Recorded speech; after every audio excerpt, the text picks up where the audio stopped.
China ఉత్పత్తులపై anti dumping duty విధించిన భారతదేశం అనమాట. ఇదొక అంశం.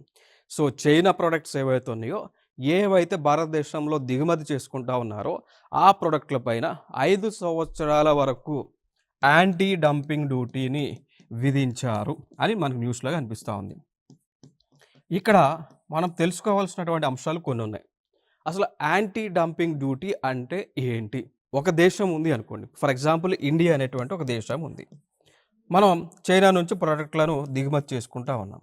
సో, చైనా నుంచి దిగుమతి చేసుకున్నటువంటి ఒక ఉత్పత్తి అనేటువంటిది భారతదేశంలో ఉత్పత్తి అవుతున్నటువంటి ఒక వస్తువు కంటే తక్కువ రేటుకి అందుబాటులో ఉంది అనుకోండి.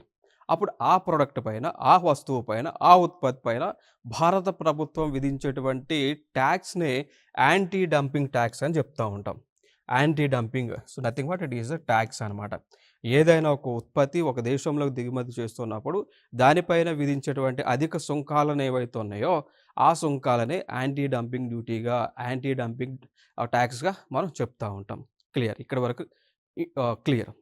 అయితే ఎందుకు ఇట్లాంటి యాంటీ డంపింగ్ డ్యూటీని చైనా వస్తువులపైన భారత ప్రభుత్వం 5 ఏళ్ల పాటు వేస్తా ఉంది అంటే, ఈ ప్రొడక్ట్స్ ఏవైతే ఉన్నాయో, ఏవైతే మనం చైనా నుంచి దిగుమతి చేసుకుంటా ఉన్నామో, అవి భారతదేశంలో ఉత్పత్తి అవుతున్నటువంటి రేట్ల కంటే తక్కువ ఉన్నాయి కాబట్టి.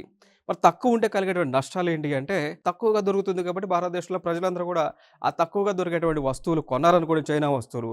అప్పుడేం జరుగుతుంది? స్వదేశంలో ఉన్నటువంటి కంపెనీస్ ఏవైతే ఉన్నాయో, ఇండస్ట్రీస్ ఏవైతే ఉన్నాయో అవి నష్టపోతాయి గదా! సో, అందుకోసమే ఈ యాంటీ డంపింగ్ డ్యూటీ అనేటువంటి దాన్ని స్వదేశంలో ఉన్నటువంటి మ్యానుఫ్యాక్చరింగ్ యూనిట్స్ ఏవైతే ఉన్నాయో వాటిని ప్రొటెక్ట్ చేసేటువంటి ఉద్దేశంతోనే ఈ టాక్స్‌ని వేయటం జరుగుతా ఉంది.